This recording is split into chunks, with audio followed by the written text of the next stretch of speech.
Hi, I'm Lizzy. I'm an alcoholic. Hi.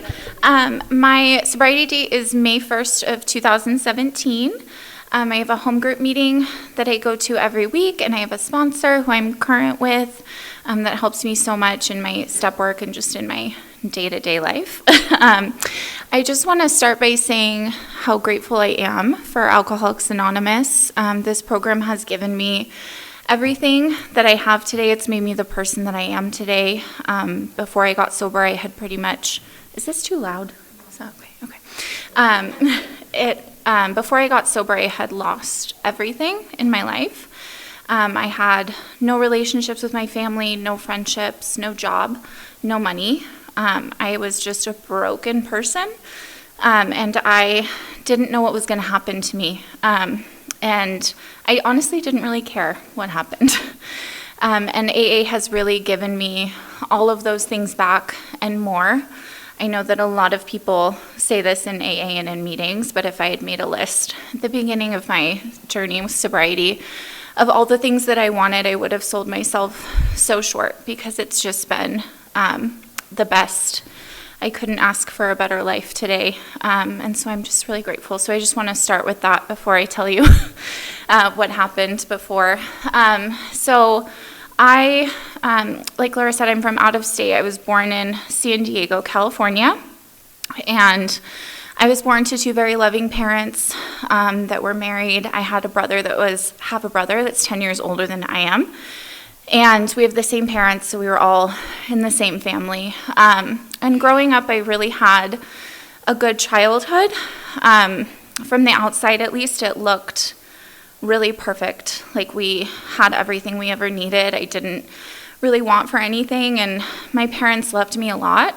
I had a good family, and that was kind of always really hard when I started drinking and using, because I was like, I've had this really nice life, and I don't know what about me feels so different that I don't feel like other people.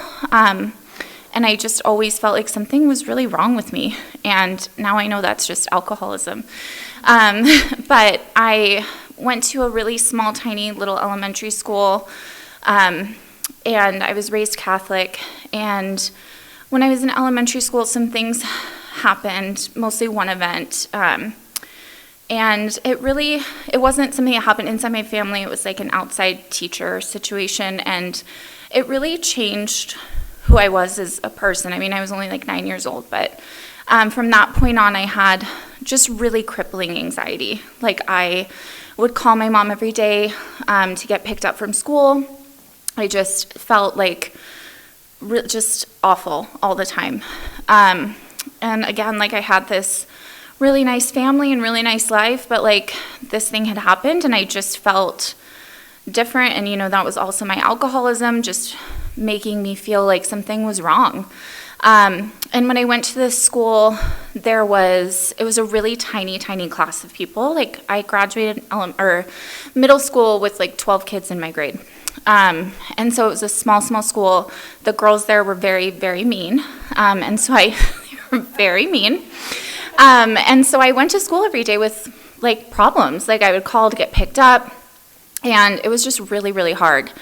And I didn't have at that time, because I was very sheltered, right? Like I was at a Catholic school, like no one was drinking, no one was doing drugs.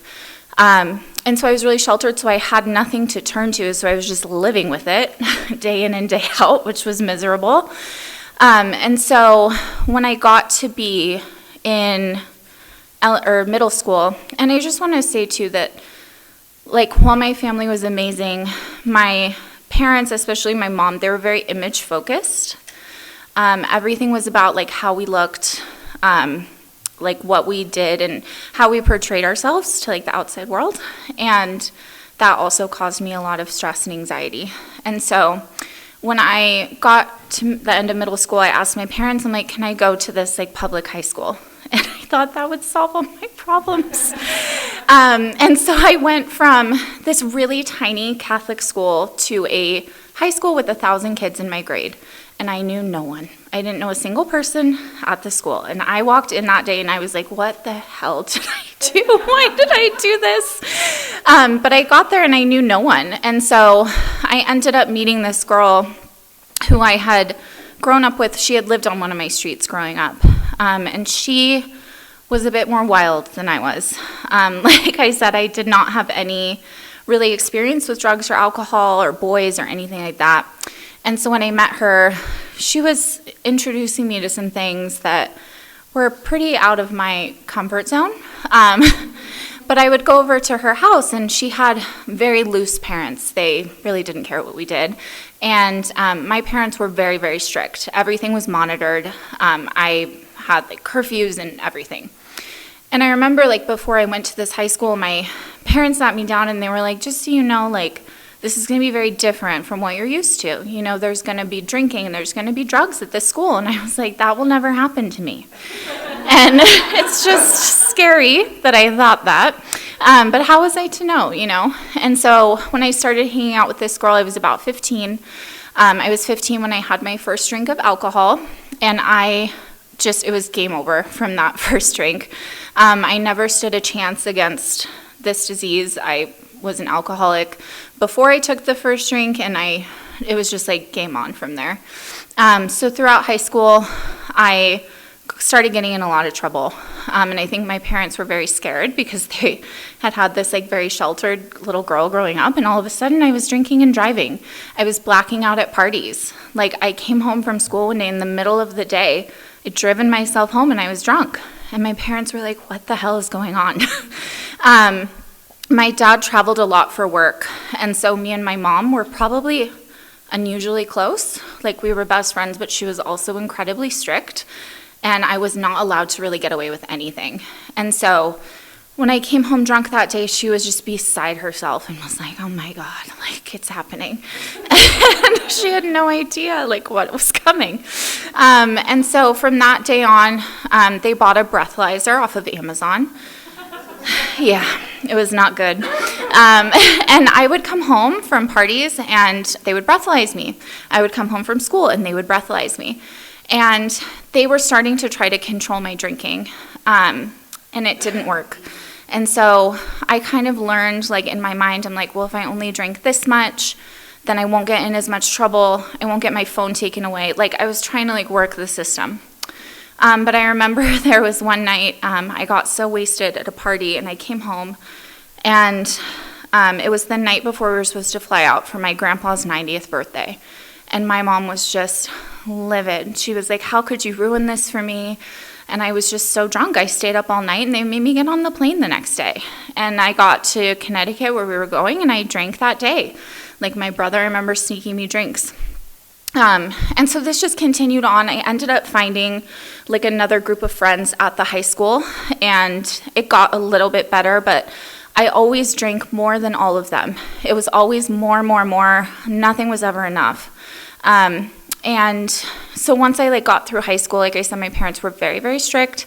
So I got good grades. I had extracurriculars. One funny thing is I was in the PALS program, and that stands for peer assistant listener. So I used to give I used to give presentations on why not to do drugs. And like, yeah, and I was wearing like t-shirts that said give drugs the boot. And like I was drinking every weekend, so hypocritical. But once I got through like the end of high school, I got into the University of San Diego, which was about 20 minutes from my house. And I was really excited to go to college because I was like, that means like no more supervision. I was very pumped for that. And so the summer before I went to college, my mom had started getting like weirdly sick. We thought she had the flu at one point. Like it was just, she was like a very healthy person, but there was a lot going on. My brother was marrying his high school sweetheart, that was like a whole other thing for me because I thought he was living this like perfect life. He wasn't. But they were getting married, and I was going to college, which was like my parents' like biggest dream was for me to go to college. So she was getting sick, and we ended up going up to my brother's wedding, which was in Northern California. She was so sick up there that she couldn't go to the rehearsal dinner, and we were like, okay, something's wrong. So we brought her home, and she went to the doctor that week, and she got diagnosed with stage 4 cancer. She passed away about 3 weeks later. And so it was very traumatic. I I was a freshman in college. I had just moved into this dorm with this poor girl who had been assigned to me as her freshman year roommate. Poor Kim. But I really thank God every day that I got assigned to be with her, because she handled it so well. And I've actually been able to make amends to her since, which has been really nice, and we still talk. But so here she had this girl in her hands that had just lost her mom, and I was only 18, and so it was just really, really hard. So my dad, like, if any of you have experienced death in your family, it just changes everything. My dad got very, like, protective, and he was, like, trying to fix everyone.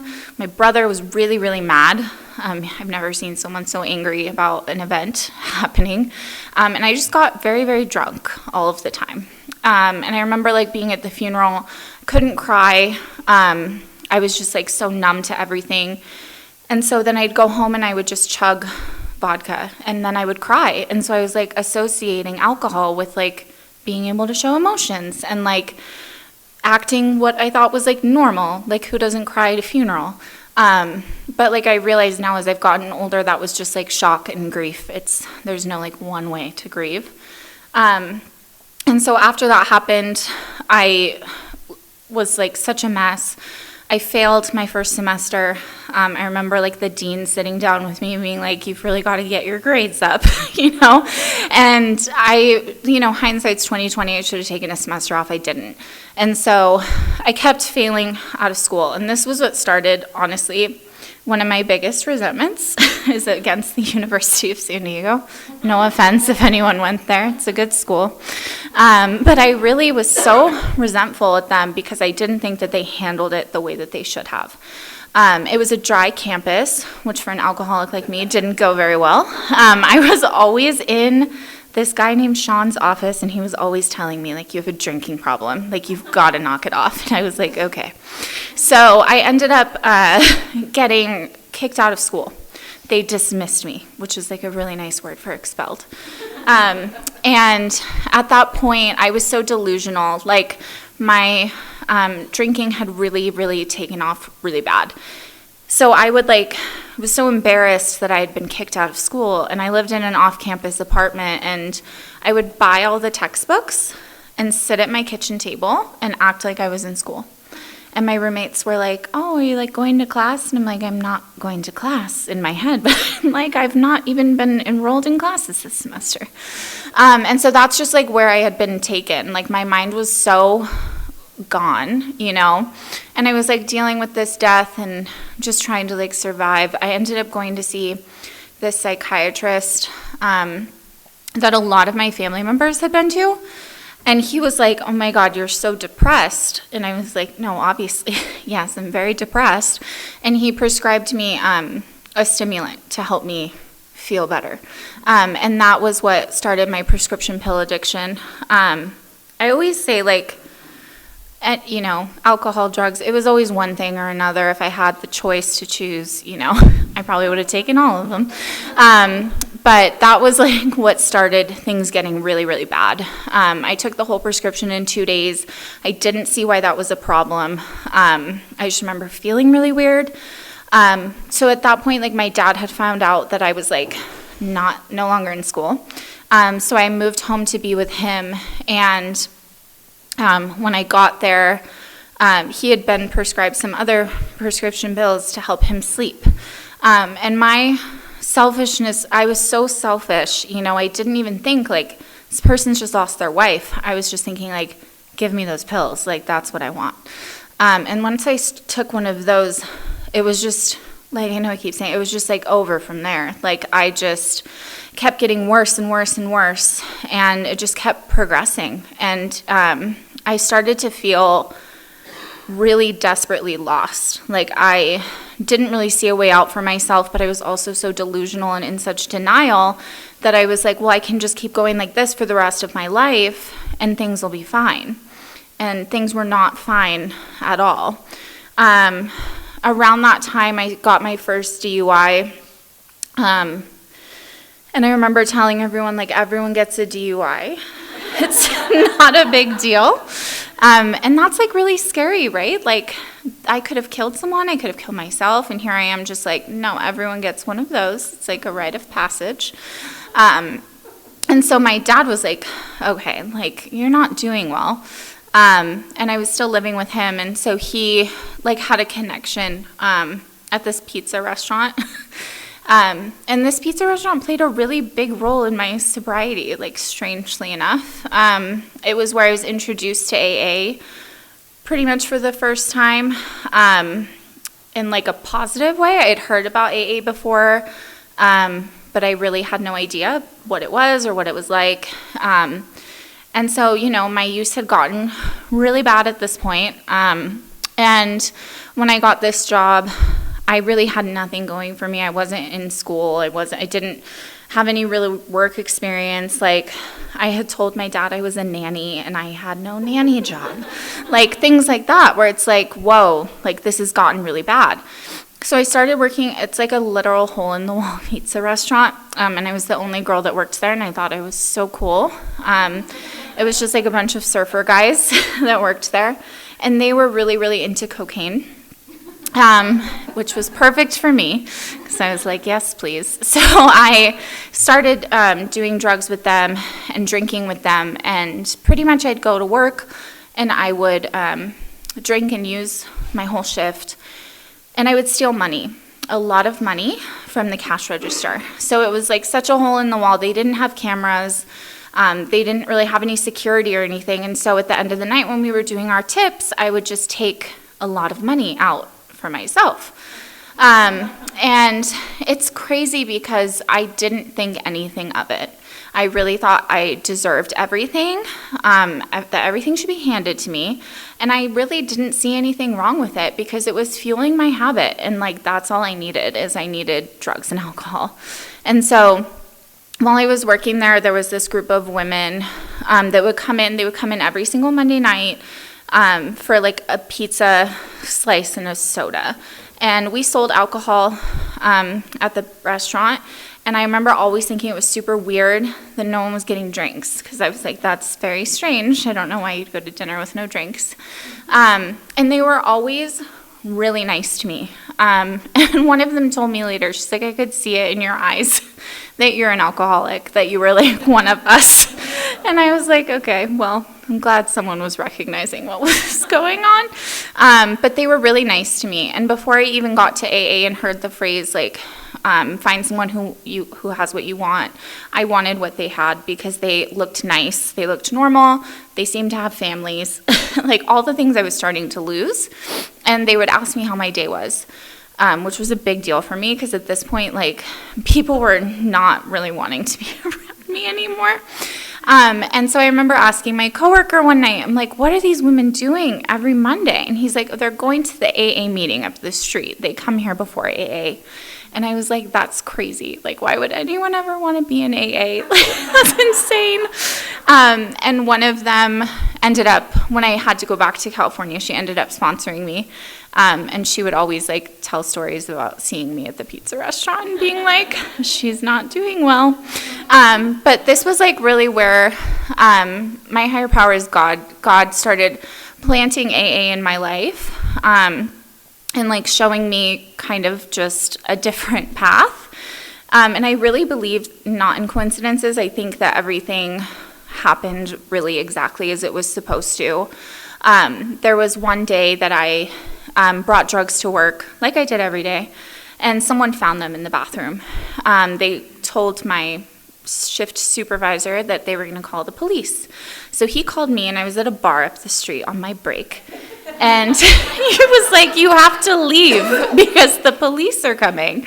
And I was like, okay. And I just didn't think anything of it. Again, I was like, okay, cool, the police are coming. Like, no one cares. And I left and I went home. And the owner of the restaurant, like, was friends with my dad. So when the police showed up, they talked to the owner of the restaurant. And shockingly, not shockingly, the owner of the restaurant was in Alcoholics Anonymous. He was a member of AA, which worked out really well for me in a lot of different ways. But it was just another way. You know, AA was in my life, and the owner said to my dad, please just get her help. Like, she has a problem. She needs help. So my dad sent me, and like the other thing about that is too, and I later got to make amends to this person too, the owner of the restaurant, like very genuine amends. He knows about everything about the stealing and everything like that. And I remember when I made amends to him, he was like, the best gift you could give me is just showing up in this program. And like, how cool is that? You know, he didn't judge me for anything. So yeah, my dad was like, okay, like, that guy could have sent me to jail that day. You know, I was stealing probably hundreds of dollars a week from his cash register. So my dad was like, okay, he sent me to a detox in San Diego. I was using like a week after I got out of the detox because I just didn't know what to do. The cycle continued a few years. When I was about 27, I decided to make a geographical change, and I decided to move to Los Angeles because I thought maybe things would get better there. And it did not. It just got much, much, much, much worse. I was like driving out, to East LA, like buying drugs from guys in random neighborhoods. Like I could have, it was scary, and I didn't care about anything. I would spend all day in my room just using drugs and drinking. That's all I did all day. When I was like about half a year into that, I drove home to San Diego. I had like a dentist appointment or something. And I was like wasted at the bar after my dentist appointment. And I remember my dad calling me and he's like, you really need to come home. I can tell something's wrong. And I was like, screw you, I'm not coming home. And I drove back to Los Angeles, and on the freeway, I caused a major accident on the 5 freeway. If any of you have been to California, it's like major interstate. And I'm just so grateful that day that I did not hurt or kill someone or kill myself. When the cop like towed my car to wherever, he found like a bottle of vodka in my center console, pills, like everything. He was like, you're going to jail. This was my second DUI now. And I remember sitting in that jail cell, and I was like, I have to call my dad, because like, who else am I going to call to bail me out of jail? None of my friends were really speaking to me, I don't think, anymore at that point. So I called my dad, and I remember he was just like, you're screwed. Like, I don't know what you're going to do. Like, you've gone too far this time. He picked me up. I've never seen someone so angry. He was pissed. Like, he was like, yeah, he was so mad. And he drove me back to his house and like basically locked me in a bedroom, and he sent me back up to LA the next day. I don't know why. But I had to take the train because I was like, I didn't have a car. He put me on the train. And I remember I was so depressed on the train, just like crying. And I was drinking on the train because that's what I did when I was upset. Anyway, the next day, I think he pulled me back home to San Diego. He came and picked me up. Brought me back down and enrolled me in an IOP program because he was like, maybe this will help you. I was in that program for 7 months, and I was sober for 2 weeks of the 7 months.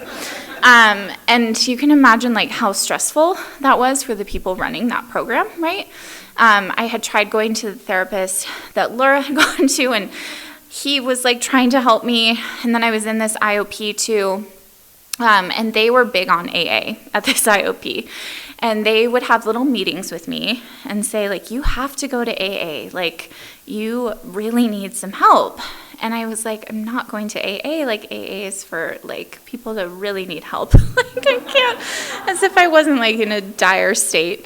But they would, like, ask me to go to AA meetings, and I would go and, like, take a picture outside of the AA meeting.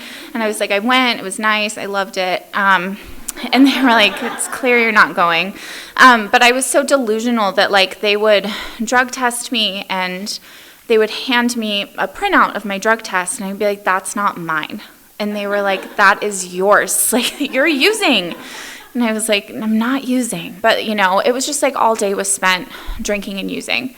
And just like the stress of like trying to hide it and knowing that I was going to have these drug tests and not caring whether I got caught, But when I got to the end of that IOP program, they said, okay, your last shot is sober living.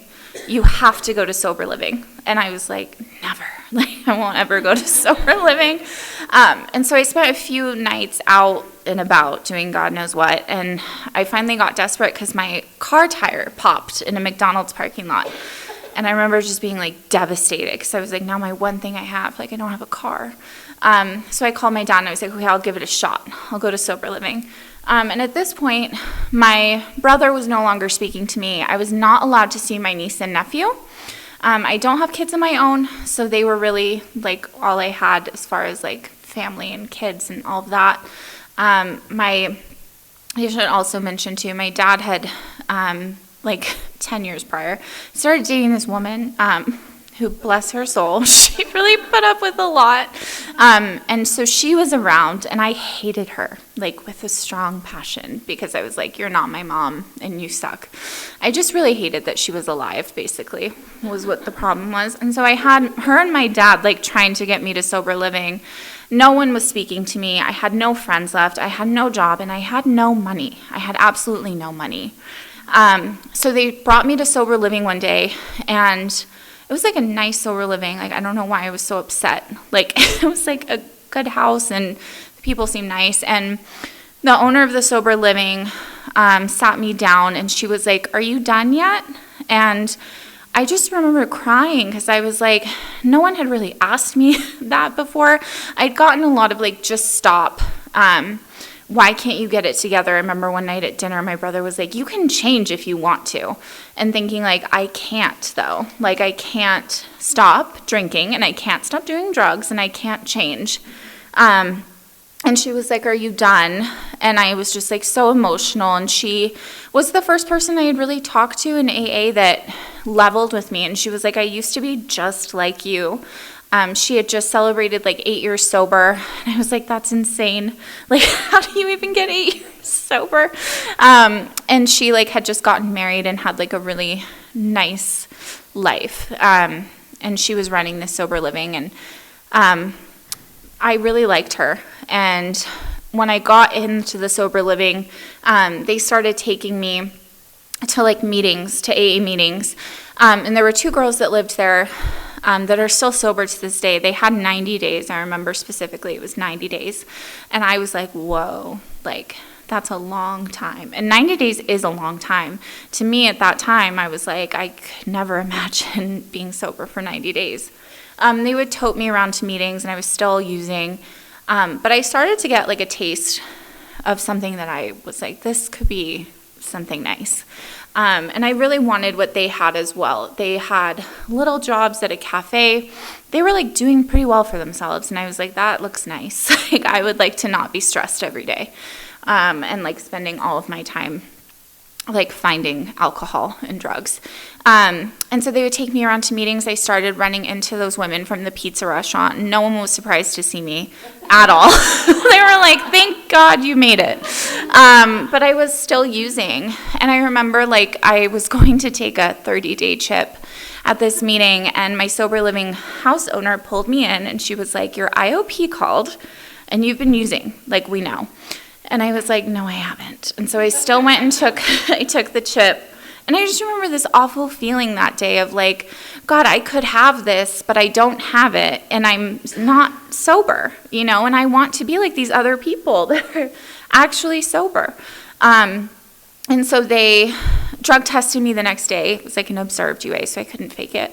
And they kicked me out of the house. And I had had a lot of rock bottoms in my life. I would say that day always stands out to me as the biggest rock bottom because I had really started to get a feeling of like what it could be like to have a nice time going through life, and it had been taken away from me for good reason because it's dangerous to have someone using in a sober living.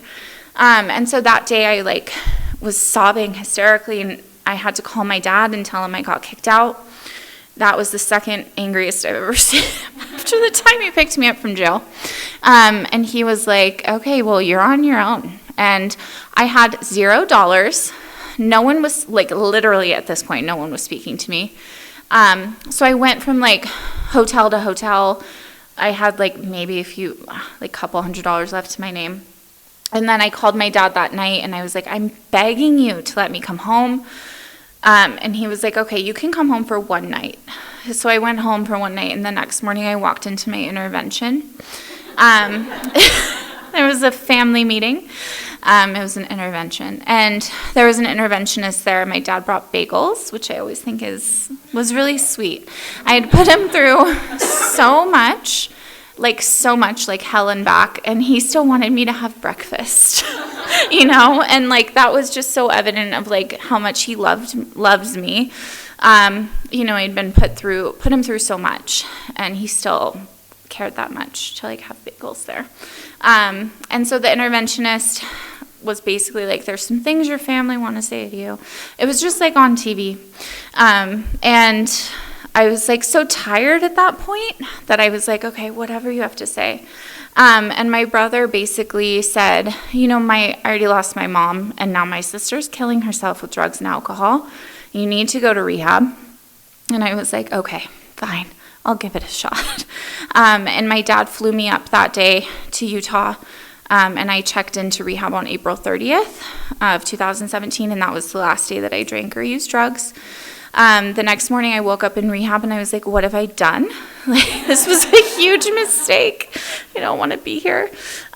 Because residential treatment, I don't know if there's anyone here that's in residential treatment, felt very like final to me. I was like, if I go to residential treatment, then I actually have to get sober. And like, I couldn't imagine a life in sobriety. I really couldn't. I thought people in sobriety didn't have fun. I thought everyone like just hated their lives. And if only I had known, what it was going to be like. I started working the steps while I was there. And I met Laura at one of the meetings, and she agreed to sponsor me. And she was so nice to me. Like, I was like, no one was speaking to me. And this girl was like, let me pick you up and take you to Starbucks, and like, we'll do step work. And I was like, that's crazy, like that you want to spend time with me. But I would ask her questions like, do you feel okay when you go to the grocery store? Like, are you okay? And she was like, no, I feel fine. And for some reason, I believed her. I was like, okay, well, if you can do it, maybe I can do it too. And she just really taught me so much about AA and steps. I think we got through maybe I know we did like a 4-step while I was there. And while I was in treatment, I had a spiritual experience in the sense that like, I decided I didn't want to go back to what I was doing before. And that was because I had started step work, and I was going to meetings, and I met other people like me in treatment that were nice and funny, and I laughed a lot. And I just really didn't think that sobriety would be like that. I didn't look in the mirror and hate myself. I was like going on hikes and all this weird stuff. But I really think that it was, the treatment center was 12-step based. And they taught us about the 12 steps, and Laura taught me about the 12 steps, and I was going to meetings every day. And I started to feel better. Very slowly, but very surely, I started to feel a lot better. And I remember my dad and my stepmom came for family week, and I was really horrible to her while she was there, because she was like, I just don't really see any changes in you. And I was like, God, you're the worst. Like, why are you here? Why are you at family week? But like, I treated her really badly. And it does get better. But when my dad was there, he was just like, I remember like feeling all high and mighty, like I had really like achieved like all that I needed to in the first like 30 days I was there. And he was like, you've only been sober for like 30 days, like calm down. And I was like, but I felt so good, and I wanted to like share it with other people. And I really felt strongly about what I was doing. I was in treatment for 90 days, 3 months, and I had to go home to California because I had legal issues. That's why. And so I went home to California, and I started going to meetings there, and that's where I ran into one of those women from the pizza restaurant again, and she sponsored me for the 2 years that I was in California. And I went to a meeting every day, and my little small life started to get a lot bigger. My family was speaking to me again, which was really nice. And I just started to feel not so heavy. things started to feel a lot lighter. And through like going to a meeting every day, through the step work that I was doing, through, connecting with other people in AA, I started to feel a lot better. And I really had just really small shifts inside of me. I had a little job. I was a hostess at a restaurant, and I showed up every day on time to that job. Which was a really big deal for me because when I was in active addiction, I was late to everything. You couldn't pay me to show up on time to something. And so it was just nice to, I showed up every day, and it was like not my favorite job, but I was there every day. And through my step work, the first time that I did the steps, step one was pretty easy for me to admit. My life was very clearly unmanageable. And step two, I had been raised Catholic, and so I always had this idea of what God was. But I really think that over the past 5.5 years, my journey with spirituality has very much changed over time, and I'm just grateful, that it wasn't like an all-at-once experience, because it's been so cool to see how it has changed from one year to the next, and even like 1 week to the next. Sometimes it shifts. And doing a 4-step with both of my sponsors, and just feeling that relief of knowing that I can tell another person in this program all of the worst things that I've done in my life, and they're not looking at me like, oh my God, like, how could you do that? It's just, there's nothing like sharing with another alcoholic, things that, keep us up at night, from like all of the things that we did when we were out there. My character defects have changed a lot. I remember like early sobriety too, or throughout my sobriety, like I've had new ones pop up, and just like being able to look at those and see, how my life changes and like my character defects change. And it's crazy to see like all of the growth, When I got to my amends step, those were the ones I was scared for the most. I was like, no, thank you to all of this. I don't want to say sorry to anyone. But something that always stands out, and something that my sponsors helped me with a lot. So my stepmom that I was like so awful to for all of those years, probably 10 plus years, if I'm being safe. I was horrible to her. I would scream at her and be like, no one in this family likes you. Everyone hates you. You're the worst. And, imagine meeting this like nice guy, and then you find out his daughter is like a little raging alcoholic 27-year-old that's like clearly unwell.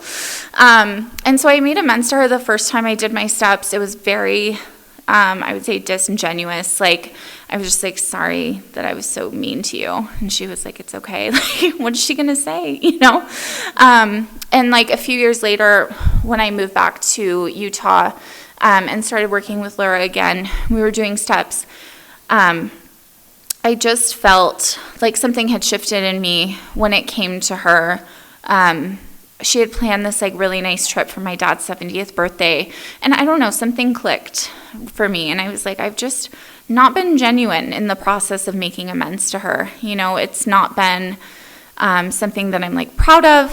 And so we decided to make another amends that was genuine and heartfelt. And that was 2.5 years ago. I made the amends to her on the trip, and just said, I was really genuinely so sorry for how I treated you. And she was really grateful for that, because that was, I just can't imagine what it felt like to be her, But sobriety has taught me that I can sort of imagine what it's like to be somebody else, because I'm not, blacked out all the time. But our relationship has completely changed over the past 2.5 years. We've become much closer.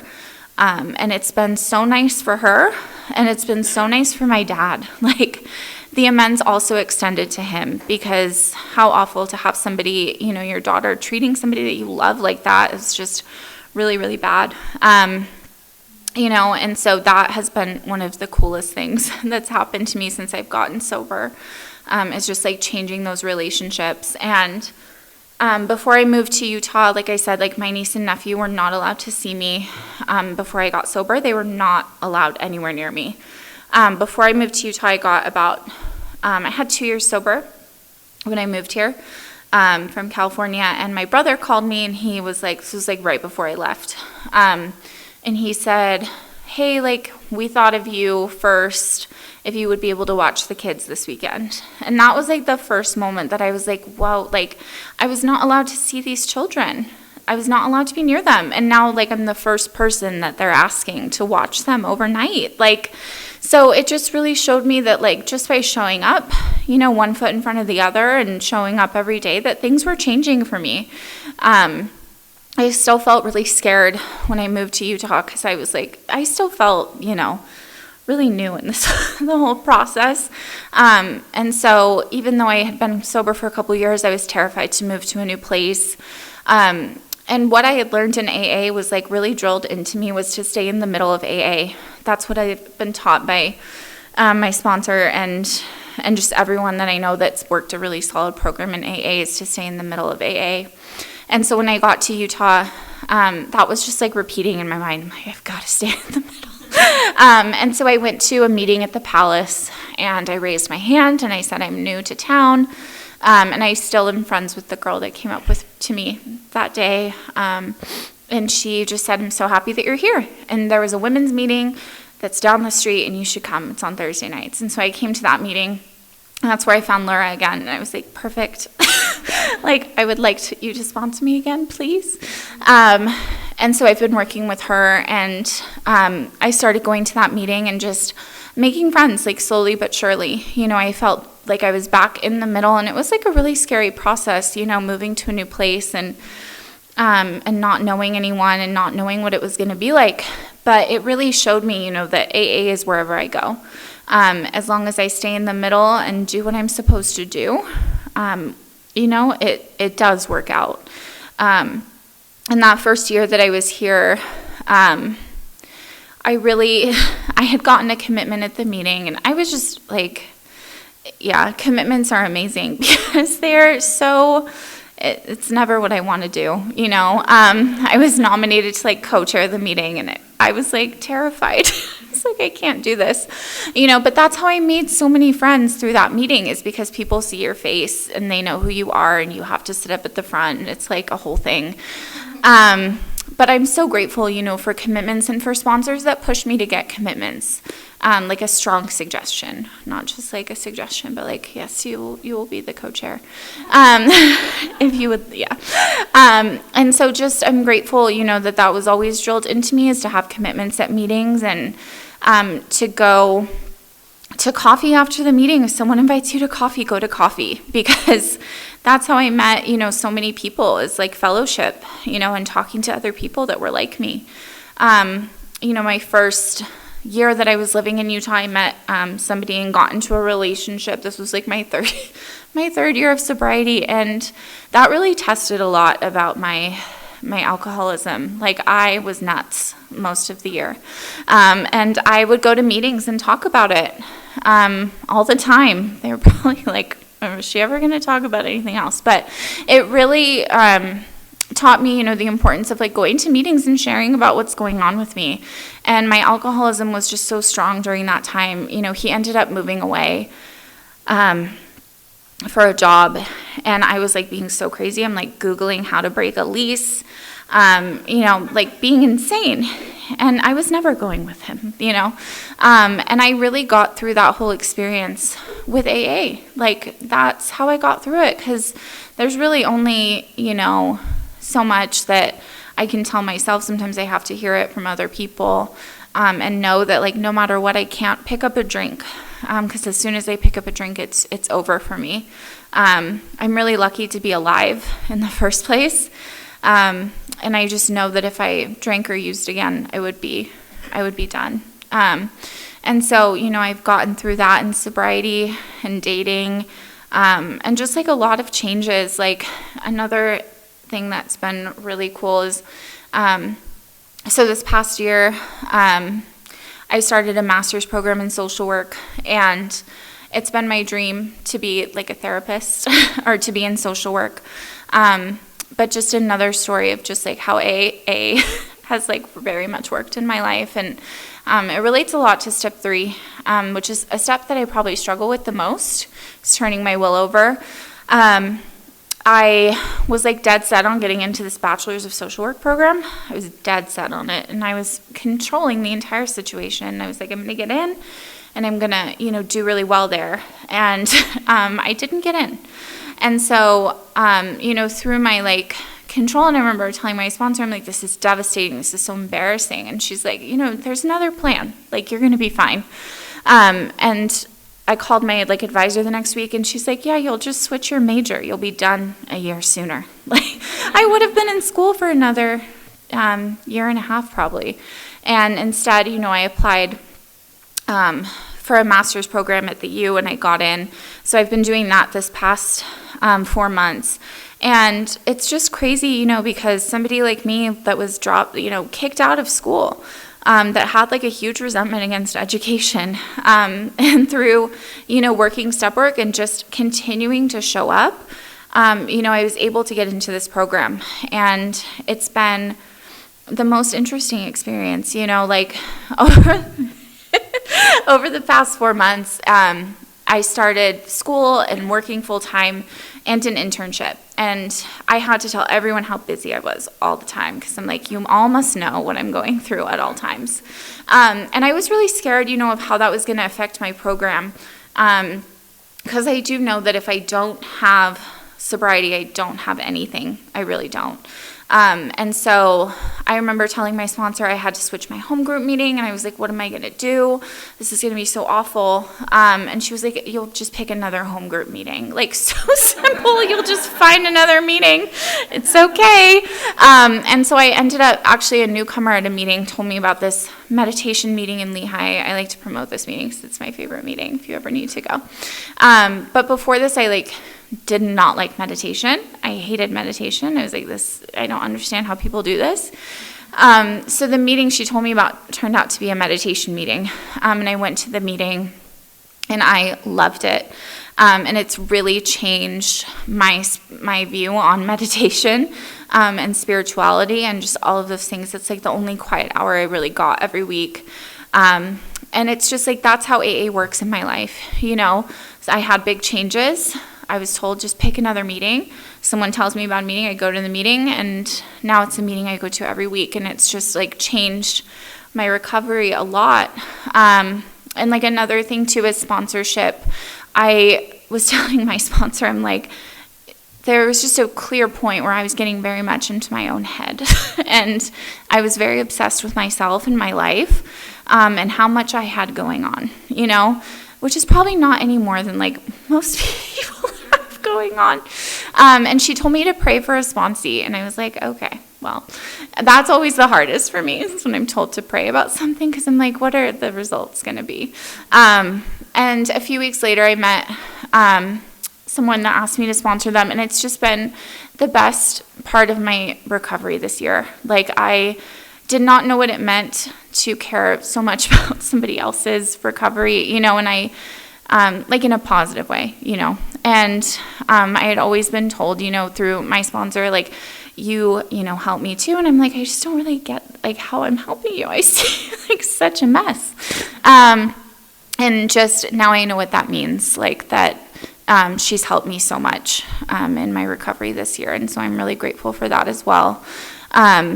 And, it's just been a real journey. There's been a lot of times, through my sobriety that I was wondering how things were going to pan out.